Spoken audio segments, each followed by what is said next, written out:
Pablo García Baquino, director del área de análisis político del Directorio Legislativo. ¿Cómo estás, Pablo? Te habla Narela de Aire Fresco. Estamos acá con Nico en el programa. Un gusto, Narela. Muchas gracias por el espacio. Todo bien por acá, por suerte. Perfecto. Bueno, en primer lugar, preguntarte acerca de tu trabajo ahí en el directorio. ¿Cuáles son tus tareas? ¿A qué se dedican?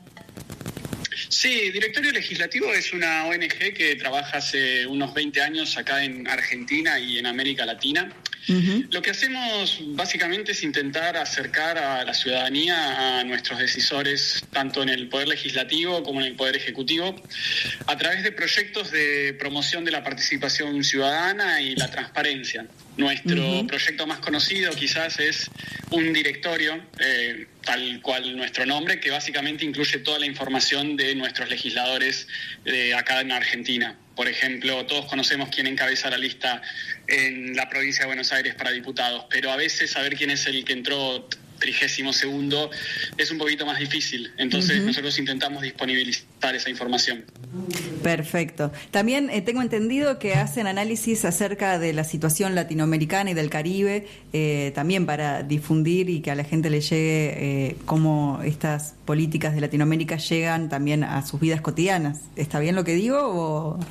Sí, perfecto. Esa es un poco, lo que yo te contaba era un poco más el corazón, pero obviamente tenemos, digamos, otras secciones, la cual yo lidero, por ejemplo, análisis político, se encarga mucho de intentar entender un poco la coyuntura nacional, pero también regional, ¿no? Cómo se entrelazan los procesos políticos en distintos países con las tendencias más globales, ¿no? Digo, el fenómeno Trump, cómo se expresa, por ejemplo, en las elecciones de Perú. Digo, sin lugar a dudas, uno de los candidatos que pelea por llegar al balotaje es una expresión local, ¿no?, de sus ideas, así que un poco eso es lo que intentamos también aportar al debate público. Perfecto. Bueno, ya que tocas el tema de Perú, ya vamos de lleno con las elecciones y contanos un poco qué proceso se está dando y cómo influye este proceso electoral que se está dando en Perú acá en Argentina. Bueno, sin lugar a dudas lo que estamos viendo en Perú es un proceso de crisis de representación social. Se habla mucho de la victoria y del pasaje a balotaje de Keiko Fujimori, pero poco se habla de que la opción más votada tiene que ver con, si vos sumás los votos blancos con los nulos, 3 millones de votos, cuando Keiko está sacando aproximadamente 2.7.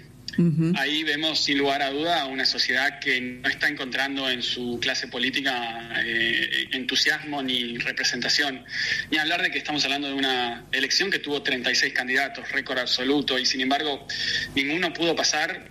Si tomamos si tomamos todos los votos, Keiko en vez de tener el 17 tendría el 14%. Estamos hablando de ni siquiera llegar al 15% de la representación popular. Es sin lugar a dudas una elección complicada, una elección que plantea a futuro un presidente con una crisis de legitimidad social muy grande. Y ni hablar de lo que está pasando en términos de quién va a llegar efectivamente al balotaje. Pasaron 5 días y la diferencia entre el segundo y el tercero es de menos de 10.000 votos. Estamos hablando del 0,06%. Son diferencias de Fórmula 1, se podría decir, ¿no? Claro. Así que la verdad es un proceso electoral muy, muy atípico. Y cuando la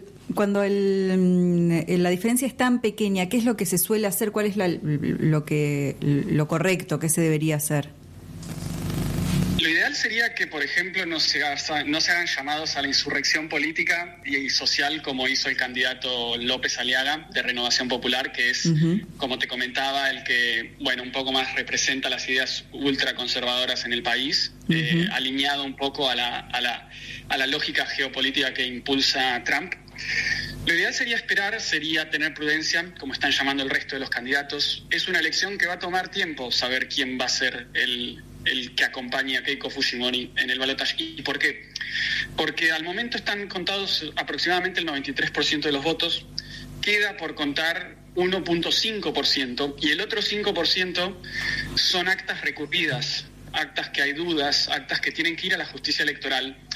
Y con una diferencia del 0,06%, el 5% de los votos que faltan por contar y que probablemente van a llevar mucho debate político dentro de esa justicia electoral son las que van a terminar definiendo, y eso va a tomar tiempo porque son actas que por lo general tienen problemas que requieren de una decisión judicial, pero posiblemente también política. Pablo, preguntarte, esta crisis de representación en Perú conlleva su historia, digamos, no es que es nuevo, ¿no? Sí, sin lugar a dudas. Estamos hablando de un sistema que hace años tiene este mismo problema. Es un sistema donde se nota un cisma muy claro entre el Lima metropolitano y el resto del país, particularmente las zonas rurales del sur. Sí. Lo que estamos viendo es que, por ejemplo, los dos candidatos que están peleando por llegar al balotaje representan precisamente las dos veredas de enfrente. López Aliaga, de Renovación Popular, tiene aproximadamente 1.8 millones de votos y 1.1 los obtiene de Lima, donde él fue ¿cómo se dice? Alcalde. De tiempo, exactamente, sí. Y en tanto que Roberto Sánchez es un líder más de las zonas rurales del sur, muy emparentados a los que en su momento le dieron la presidencia al expresidente Castillo en 2021, y quien tuvo una muy mala performance en Lima. De hecho, en Lima sale sexto o séptimo, no tengo acá el número preciso, pero estamos hablando de un 3-4%. Eso también representa o demuestra, ¿no?, el cisma y la complejidad de unir dos Perús distintos en alguna medida, ¿no?, que después se notó mucho durante el gobierno de Pedro Castillo la imposibilidad que tuvo quizás de canalizar las demandas que sus electorados más de esas zonas rurales le demandaban, porque bueno, no deja de tener una lógica más compleja llegar a la capital del país y imponer esas demandas. Perfecto. Te hago una consulta acerca del otro candidato que puede llegar a ir al balotaje. ¿Tenés información acerca de su recorrido político, a quién representa? Sí, Roberto Sánchez es un candidato que está emparentado más con la izquierda del país. Sus propuestas electorales son bastante elocuentes en ese sentido. Habla de, por ejemplo, llevar a Perú hacia ser una nación plurinacional al estilo boliviano, retomando un poco los preceptos de lo que fue, por supuesto, el gobierno de Evo Morales.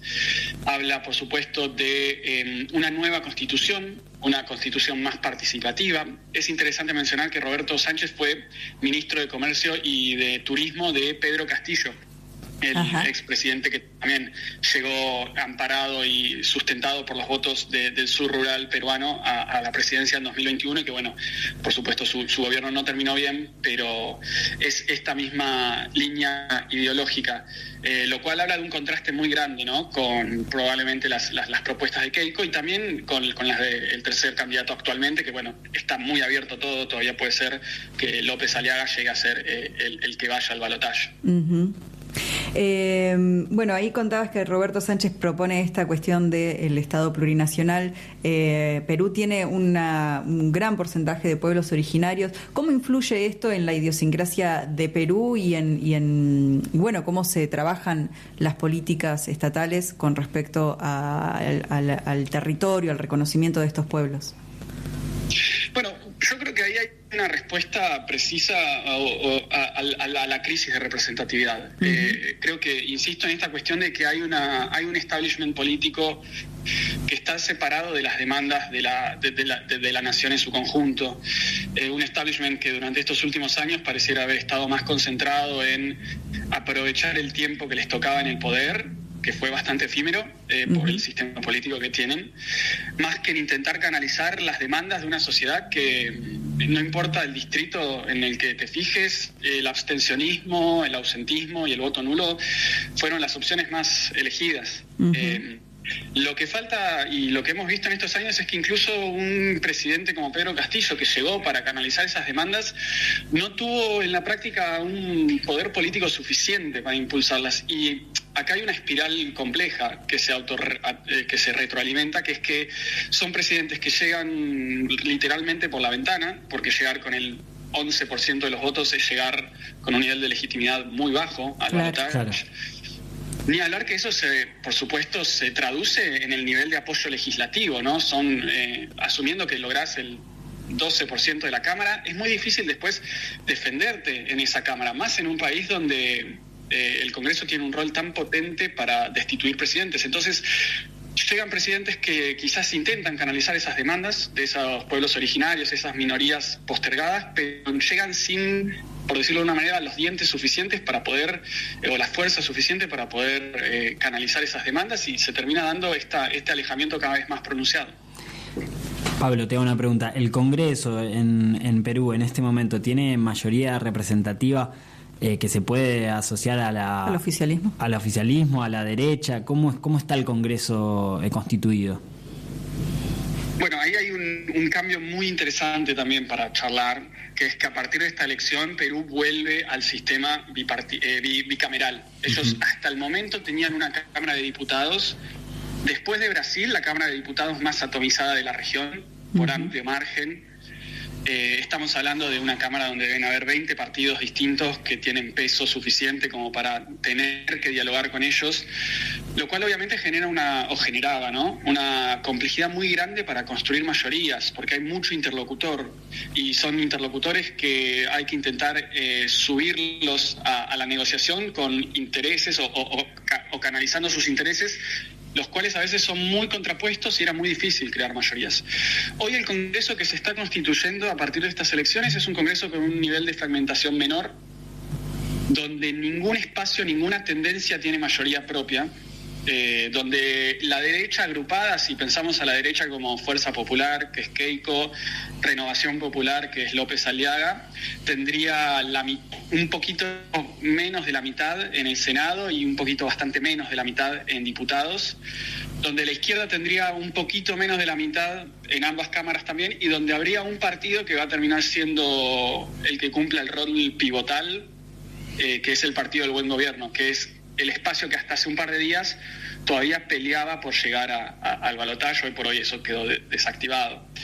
Cuando decís un rol pivotal, ¿te referís a un rol mediador, digamos, separaría en el medio de las dos tendencias, de la derecha y de la izquierda, por así, para entenderlo, ¿no? ¿Más criollo? Sí, tal cual, exactamente. Es el que es... Uno tiende a creer que es difícil que la extrema derecha de Aliaga pueda conseguir votos, en caso de ser presidente, ¿no? Sí. Pueda conseguir votos legislativos de la extrema izquierda, de Roberto Sánchez. Creemos, por como vemos nosotros la lógica de la construcción de consensos en el Congreso, que la tendencia es a intentar ir a buscar esos espacios de centro que puedas sumar proyecto a proyecto a través de la entrega de algún tipo de ¿cómo decirlo?, concesión en cada proyecto. Y dentro del espectro ideológico, en el centro de Perú, va a quedar el Partido del Buen Gobierno, que es el que te mencionaba, y es el que podés crear un consenso o un diálogo con mayor simpleza. Después también puede suceder que no pase, como sucede en cualquier proceso político o en cualquier congreso, o también puede ser que el momento histórico o la coyuntura haga que ese espacio prefiera no quedar emparentado con el gobierno. Todo depende de los tiempos, como está pasando acá en Argentina, ¿no? Claro. Sin lugar a dudas, es eso. Pablo, tengo dos preguntas, una mía para que nos expliques y para que le expliques a la audiencia. Has mencionado establishment político, establishment, y la segunda pregunta es de un oyente que está escuchando la radio y nos manda, ¿qué opina cuando el establishment o el establishing de Argentina dice que tenemos que ser como Perú? Ok.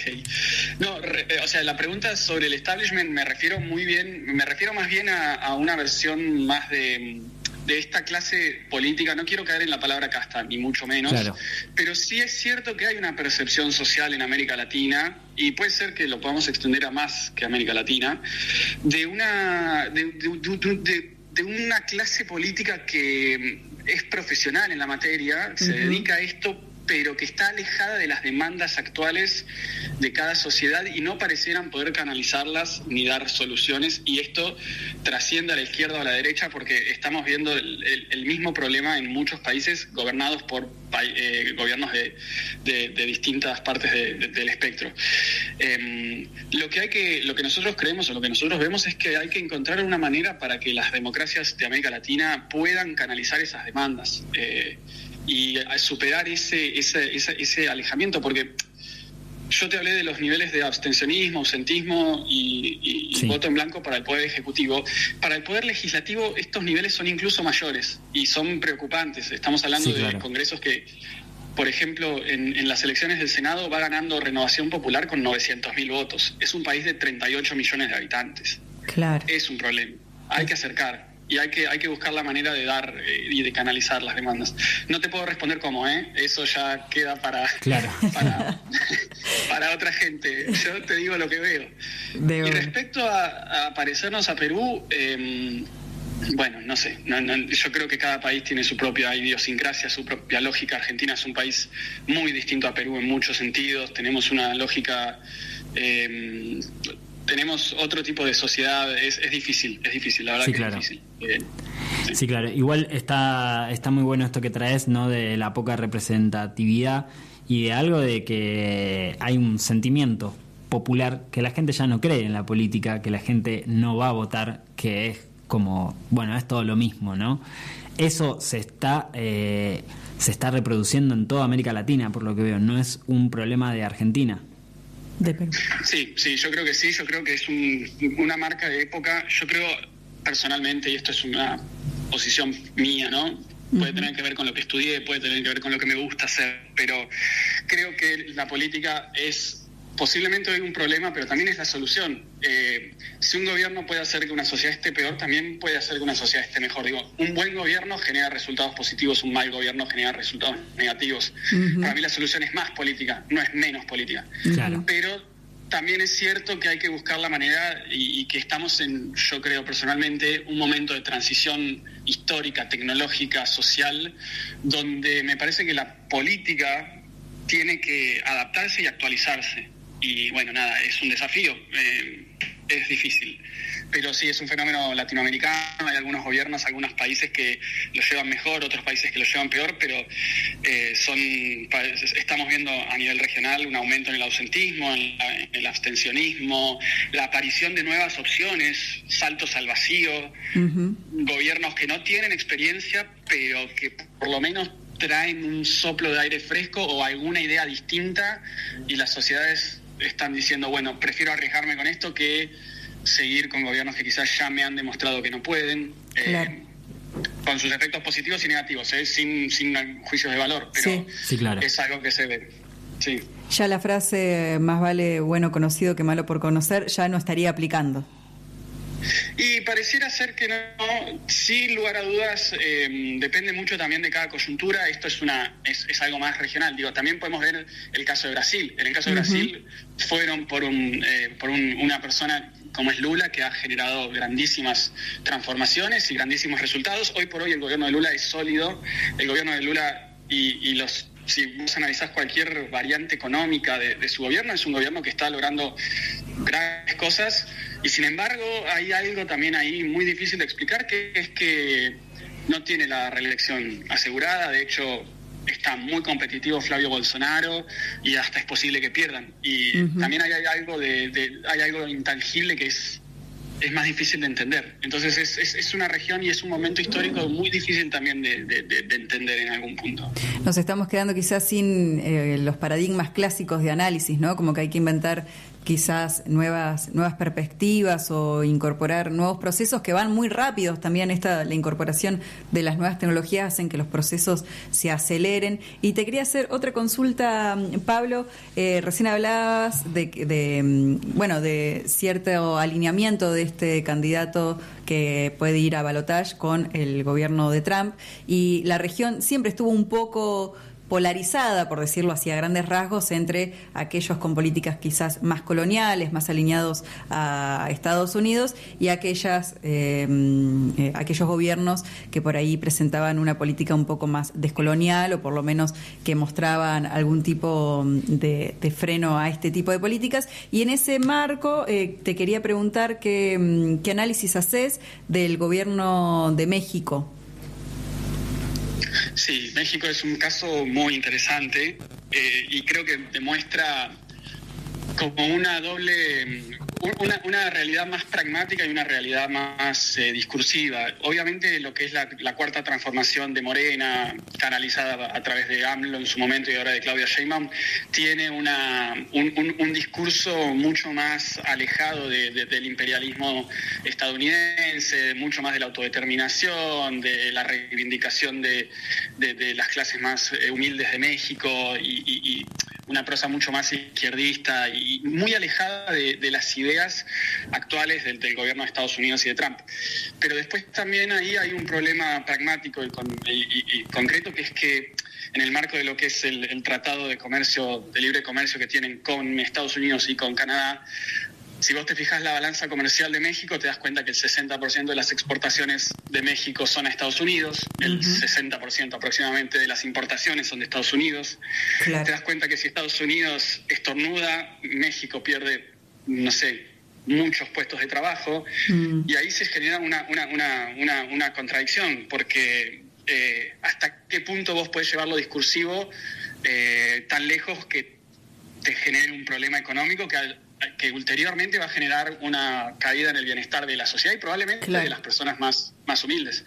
Por eso vemos que Sheinbaum, desde lo discursivo, se intenta mostrar independiente, pero a la hora de negociar, muchas de las exigencias que le pidió Trump las avanzó.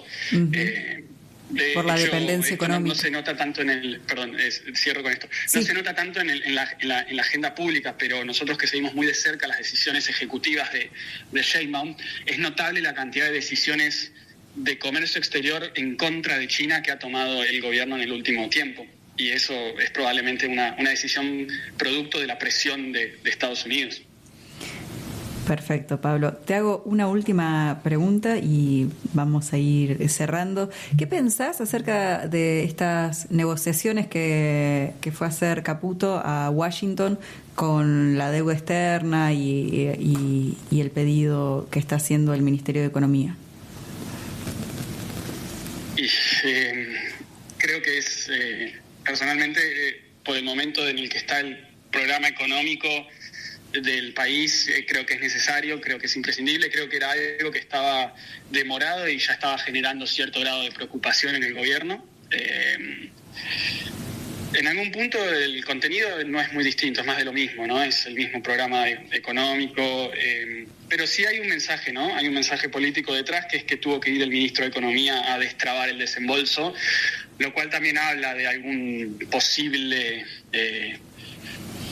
desacompasamiento entre, mínimo probablemente, pero entre las dos partes, ¿no? Que quizás hace un tiempo estaban mucho más alineados y hoy por hoy el FMI puede ser que esté viendo algunas señales de alerta, como creo que estamos viendo todos, ¿no? En el país hay unas cuestiones que tienen que ver con, más allá del orden macroeconómico que en teoría se está logrando, el enfriamiento económico, la sostenibilidad real de el superávit fiscal, que es la piedra angular del gobierno, que ante enfriamiento económico es cada vez más difícil de mantener porque necesitas cada vez ajustar más el gasto y llega un punto donde no hay mucho más que ajustar, ¿no? Digo, ya estamos bastante ajustados, pero eso ya es una opinión un poco más personal mía.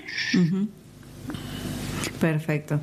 Bueno, Pablo, te agradecemos muchísimo la comunicación, quedó clarísimo el proceso que está dando en Perú y esperemos poder comunicarnos pronto para que nos vayas informando acerca de cómo se van desarrollando estos acontecimientos. Cuando quieras. Muchas gracias por el espacio.